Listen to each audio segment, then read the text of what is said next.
ರನ್ಯಾ ಇಷ್ಟೊಂದೆಲ್ಲ ಕೆಲಸಗಳನ್ನು ಹೇಗೆ ಮಾಡ್ತಾ ಇದ್ಲು, ಯಾವ ಇನ್ಸ್ಟ್ರಕ್ಷನ್ ಮೇಲೆ ಮಾಡ್ತಾ ಇದ್ಲು, ಈಕೆ ಚಿನ್ನ ತಗೊಂಬಂದು ಯಾರಿಗೆ ಕೊಡ್ತಾ ಇದ್ಲು, ಇಂಥ ಹಲವಾರು ಪ್ರಶ್ನೆಗಳಿದ್ದಿವೆ. ಬಗದಷ್ಟು ಇದರ ಸೀಕ್ರೆಟ್ ಬಯಲಾಗ್ತಾ ಇದೆ. ಸಾಮಾನ್ಯ ಸಂಗತಿ ಅಲ್ಲ. ಒಂದು ಕಡೆಯಿಂದ ಇನ್ನೊಂದು ಕಡೆಗೆ ಚಿನ್ನ ಅಂಟಿಸ್ಕೊಂಡು ಬರೋದೇನು ಸಾಮಾನ್ಯ ಮಾತಾ? ಅದು ಸ್ಮಗ್ಲಿಂಗ್ನ ಹಿಂದೆ ಬಹಳಷ್ಟು ಜನ ಇರ್ತಾರೆ, ಬಹಳಷ್ಟು ಜನ ಸೇರಿಕೊಂಡೇ ಇದೆಲ್ಲ ಮಾಡ್ತಿರ್ತಾರೆ. ಜೊತೆಗೆ ಇದಕ್ಕೆ ವೈಟ್ ಕಾಲರ್ ಬೆಂಬಲ ಕೂಡ ಇದ್ದೇ ಇರುತ್ತೆ, ಅದಿಲ್ಲದೇ ಆಗಲ್ಲ. ಸರಿಯಾದ ರೀತಿಯಲ್ಲಿ ಇದನ್ನು ಬಗೆಹರಿಸಿಬಿಟ್ರೆ, ಇದನ್ನು ತನಿಖೆ ಮಾಡಿಬಿಟ್ರೆ ಯಾರ್ಯಾರ ಹೆಸರುಗಳು ಹೊರಗಡೆ ಬರ್ತಾವೋ ಗೊತ್ತಿಲ್ಲ.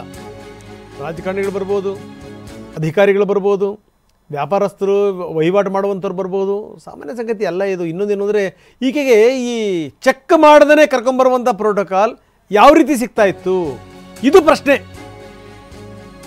ಪ್ರೋಟೋಕಾಲ್ ದುರ್ಬಳಕೆ ಆಗಿದೆ ಇಲ್ಲಿ. ಆಕೆ ಬರೋದಕ್ಕಿಂತ ಮೊದಲನೇ ಫೋನ್ ಮಾಡ್ತಾ ಇದ್ಲು,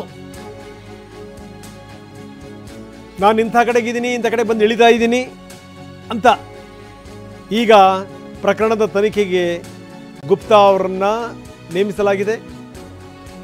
1 ವಾರದ ಒಳಗೆ ತನಿಖಾ ವರದಿ ಸಲ್ಲಿಸುವಂತೆ ಸೂಚನೆಯನ್ನು ಕೊಡಲಾಗಿದೆ. ಯಾವ ರೀತಿ ಯಾರ್ಯಾರಿಗೆ ಹೇಳಿದ್ದು, ಏನು ಎತ್ತ, ಪ್ರೋಟೋಕಾಲ್ ದುರ್ಬಳಕೆ ಯಾವ ರೀತಿ ಆಗಿದೆ, ಇದಕ್ಕೆ ಸಂಬಂಧಪಟ್ಟಂತೆ ತನಿಖೆ. ಅವರ ತಂದೆನೂ ಕೂಡ ಇದರ ವ್ಯಾಪ್ತಿಗೆ ಬರ್ತಾರೆ, ರಾಮಚಂದ್ರ ರಾವ್ ಕೂಡ. ಯಾಕಂದರೆ ಈಕೆ ತಮ್ಮ ತಂದೆ ರಾಮಚಂದ್ರ ರಾವ್ ಹೆಸರನ್ನು ಬಳಸಿದ್ದಾಳೆ. ಹೀಗಾಗಿನೇ ಈಗ ಇದಕ್ಕೆ ಸಂಬಂಧಪಟ್ಟಂಗೆ ತನಿಖೆ ಆಗುತ್ತೆ. ಯಾವ ಕರೆ ಮಾಡಿದ್ರು, ಏನು ಎತ್ತ. ಯಾಕಂದರೆ ಅವ್ರ ತಂದೆ ತುಂಬ ಸ್ಪಷ್ಟವಾಗಿ ಹೇಳಿದರು, 3 ತಿಂಗಳಿಂದ ನಮಗೂ ಅವ್ರಿಗೂ ಸಂಪರ್ಕವೇ ಇಲ್ಲ ಅಂತ.